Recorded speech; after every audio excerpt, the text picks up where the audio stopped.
الحمد للہ رب العالمین والعاقبۃ للمتقین والصلاة والسلام علی سید الانبیاء والمرسلین اما بعد فاعوذ باللہ من الشیطان الرجیم بسم اللہ الرحمن الرحیم وَإِذْ أَخَذْنَا مِنْكُمْ مِيثَاقًا غَلِيظًا قال سیدنا رسول اللہ صلی اللہ علیہ وسلم خیرکم خیرکم لأہلیکم الصلاة والسلام علیکہ یا رسول اللہ صلی اللہ علیہ وسلم۔ سامعین محترم، السلام علیکم ورحمۃ اللہ تعالی وبرکاتہ۔ پورے 10 دنوں کے بعد دوبارہ آپ کی خدمت میں آنے کی توفیق ملی ہے۔ اللہ عز و جل اپنے فضل و کرم سے اور صاحب مدینہ صلی اللہ علیہ وآلہ وصحبہ وسلم کے صدقہ اور طفیل ہم سب کی مغفرت فرمائے، ہمارے جان، ہمارے مال، ہماری عزت و آبرو، بالخصوص ہمارے ایمان اور عقائد کی حفاظت فرمائے، آمین یا رب العالمین۔ والدین کے حقوق آپ نے سماعت کیا، اس کے بعد جو ہمارے دل کی دھڑکن ہیں، جو ہماری چین ہیں، یعنی بچوں کے حوالے سے، اولاد کے حوالے سے بھی آپ نے کافی گفتگو سماعت کی ہے۔ دعا کریں کہ اللہ تعالیٰ بچوں کو والدین کا حق ادا کرنے کی توفیق دے، اور والدین کو بھی بچوں کی صحیح تعلیم و تربیت کی طرف توجہ دینے، ان کے جو حقوق ہیں اسے بھی ادا کرنے کی توفیق عطا ہو جائے۔ آج میں نے جو موضوع اور جو ٹاپک میں نے منتخب کی ہے وہ ہے میاں بیوی کے حقوق ہیں۔ مولا سے اپنے ملتا ہے بندہ نماز میں بات یہ ہو رہی تھی، وہ حکم جو کبھی نہ ہوا فسخ اور نہ ہو، وہ حکم جو کبھی نہ ہوا فسخ اور نہ ہو، آدم سے لے کے تا قیامت نکاح ہے۔ دو بول پڑھ کے ہوتے ہیں دو غیر ایک جان، دو بول پڑھ کے ہوتے ہیں دو غیر ایک جان، دو جان کو جو دیتا ہے وحدت نکاح ہے۔ تعریف کیوں نہ کیجئے بید النکاح کی، تعریف کیوں نہ کیجئے بید النکاح کی، اپنے رسول پاک کی سنت نکاح ہے۔ جس طرح ماں باپ پر بچوں کے حق اور بچوں پر ماں باپ کے حق ہیں، اسی طرح ازدواجی زندگی میں میاں بیوی کے بھی ایک دوسرے پر برابر کا حق ہے۔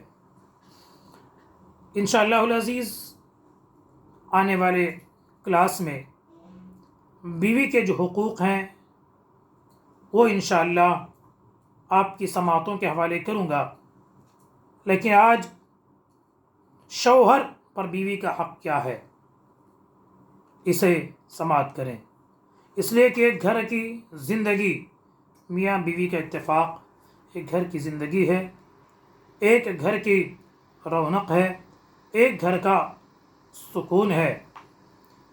اس لیے میاں بیوی کے اس رشتے کو قرآن کی زبان میں سنیں۔ قرآن کہتا ہے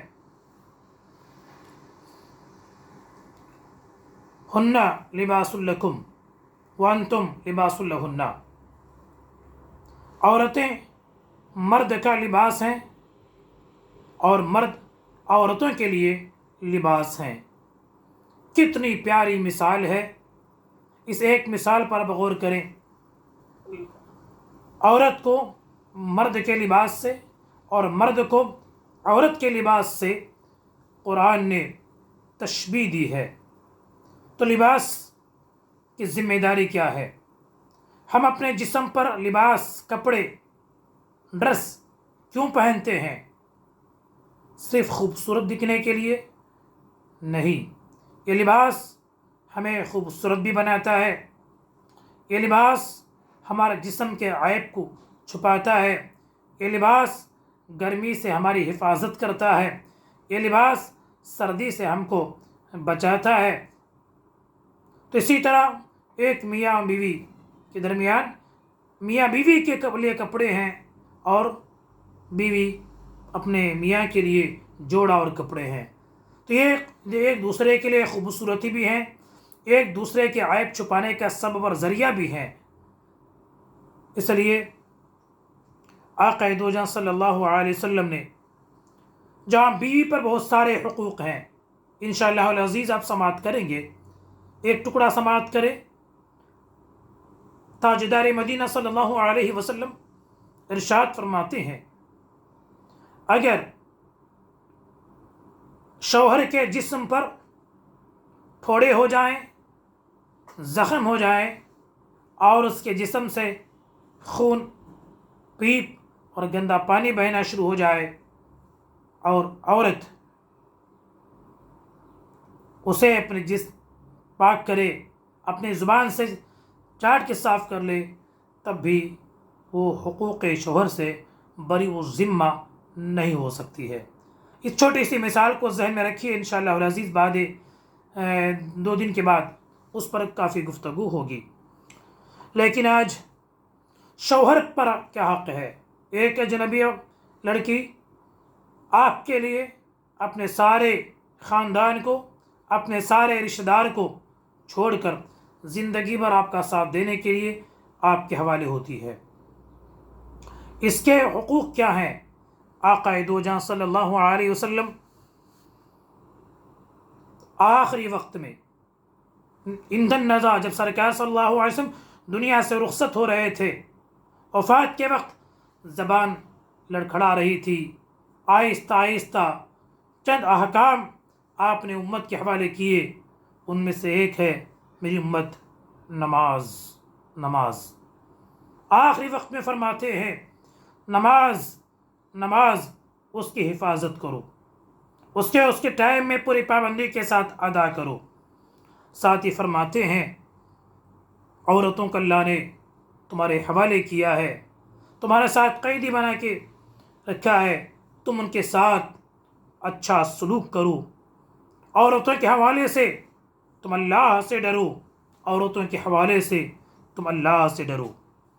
دیکھیے یہی وجہ ہے آقا صلی اللہ علیہ وسلم ارشاد فرماتے ہیں خیروکم لأہلیکم، تم میں سے سب سے بہتر اور سب سے اچھا وہ آدمی ہے جو اپنے گھر والوں کے لیے بہتر ہو اور گھر والوں کے لیے اچھا ہو.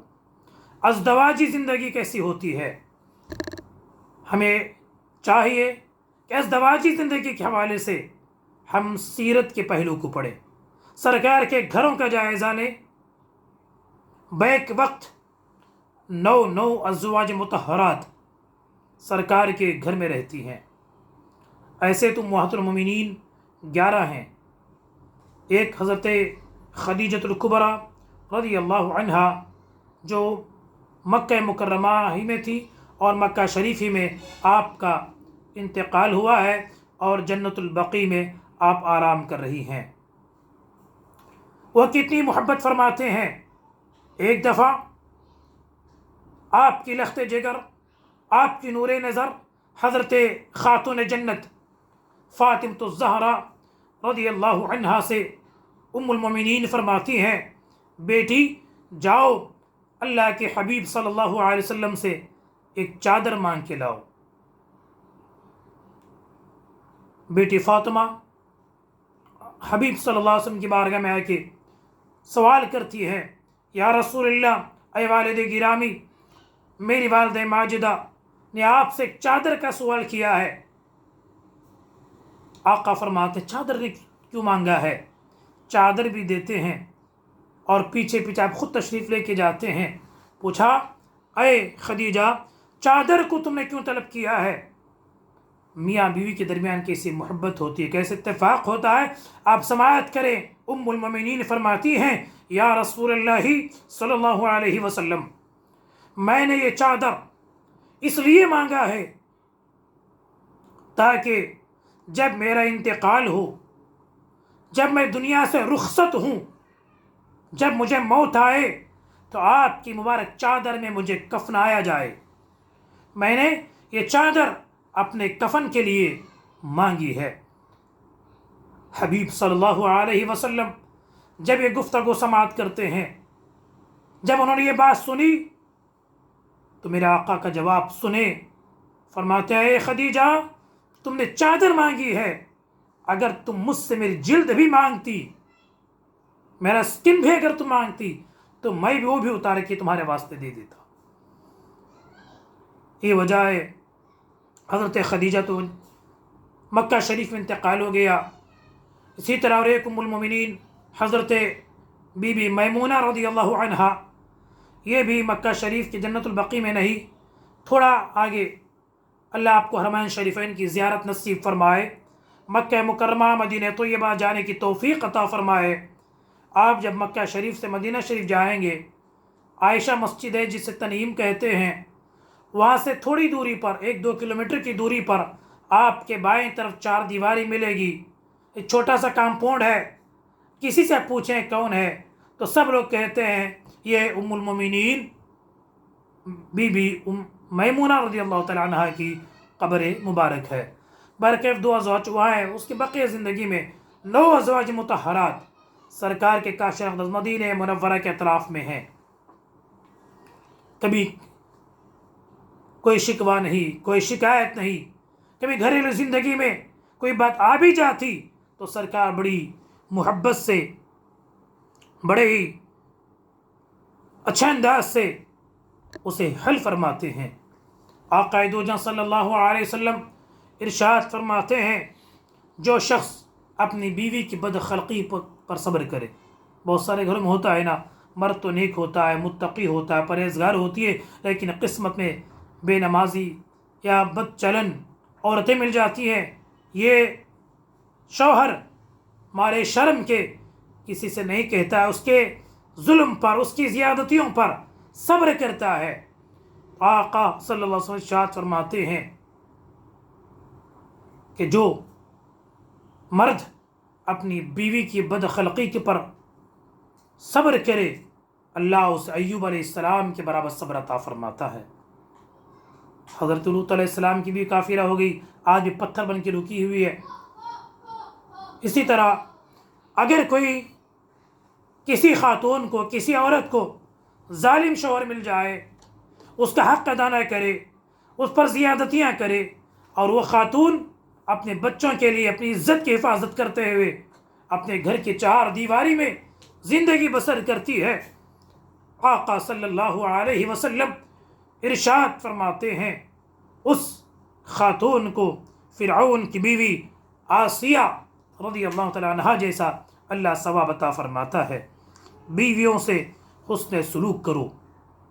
آقا فرماتے ہیں بیویوں کے شوہروں پر بہت حقوق ہیں، ان میں سے ایک یہ بھی ہے کہ وہ ان سے حسن سلوک کرے اور ان کی عقل کی کمزوری کو مد نظر رکھتے ہوئے ان سے ہمیشہ مہربانی کرے، ان کی عقل کی کمزوری کو سامنے رکھتے ہوئے ان سے ہمیشہ حسن سلوک کرے، ان کے دکھ اور درد کو دور کرے۔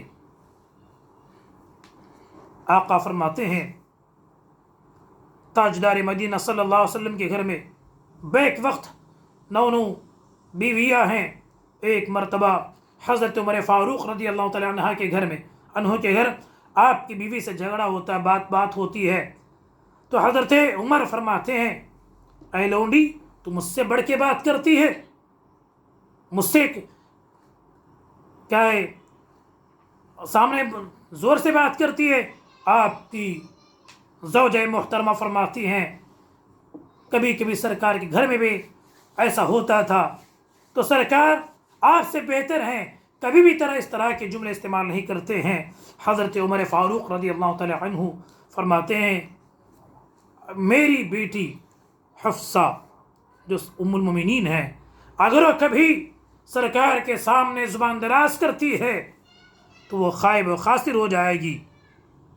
اور اپنی بیٹی سے فرماتے ہیں اے میری بیٹی حفصہ کبھی بھی ابو بکر کی بیٹی عائشہ پر فخر نہ کرنا، اس لیے کہ سرکار ان سے کافی محبت فرمایا کرتے تھے۔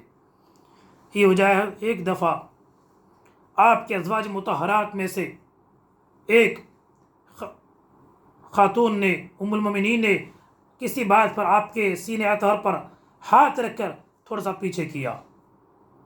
اس وقت ان کی والد ماجدہ گھر میں ہیں تو دیکھا کہ بیوی سرکار کے سینے پہ ہاتھ رکھ کے پیچھے کر رہی ہیں، تو سرکار کے ساتھ یہ رویہ دیکھ کر ماں ناراض ہوتی ہیں، اپنی بیٹی کو ڈانٹتی ہیں، تو سرکار فرماتے رہنے دو، یہ اس سے بھی بڑھ کر کرتی ہیں۔ اسی طرح حضرت سیدتنا عائشہ صدیقہ رضی اللہ تعالی عنہا سے ایک مرتبہ سرکار ناراض ہو جاتے ہیں، غصے میں ہیں۔ اتنے میں حضرت سیدنا خلیفۃ المسلمین ابو بکر صدیق رضی اللہ تعالی عنہ گھر میں تشریف لاتے ہیں۔ دونوں نے اپنی بات رکھی، تو ہم نے آپ کو فیصل بناتے ہیں، فیصلہ کرنے والے بناتے ہیں، آپ ہمارے درمیان جو رنجش ہے، جو چھوٹی سی ناراضگی ہے، اسے دور کریں۔ سرکار فرماتے ہیں اے عائشہ، پہلے تم اپنی بات کو رکھو گی یا میں میری بات کو رکھوں؟ اور عائشہ فرماتی ہیں آپ ہی بات کو رکھیں، لیکن ٹھیک ٹھیک رکھیں۔ اتنا کہا، حضرت سیدنا ابو بکر صدیق رضی اللہ تعالی عنہ ایک تھپڑ حضرت عائشہ صدیقہ کو مارتے ہیں، اتنا زور سے مارا کہ منہ سے خون آنے لگا۔ کہا اپنی جان کی دشمن، کہ اللہ کے رسول کبھی غلط بات کریں گے؟ اتنا سننا تھا، حضرت عائشہ ڈر کے مارے دوڑ کے سرکار کی پناہ میں چلی جاتی، پیچھے جا کے بیٹھ جاتی ہیں۔ اب سرکار کے الفاظ سنو، سرکار فرماتے ہیں اے ابو بکر، ہم نے آپ کو اس لیے نہیں بلایا تھا کہ آپ اس طرح کا رویہ اختیار کریں، دونوں کی باتیں سننے کے لیے بلایا تھے، آپ نے جو کچھ کیا ہے وہ زیادتی ہے۔ دیکھیے سرکار اپنے گھر میں کس طرح رہتے ہیں، یہ وجہ فرماتے ہیں، بزرگوں کا قول ہے گھر میں بچوں کی طرح رہو اور باہر شیر اور جوانوں کی طرح رہا کرو۔ گھر میں بچوں کی طرح رہا کرو اور باہر جوانوں کی طرح رہا کرو۔ لیکن آج ہمارا معاملہ کیا ہے؟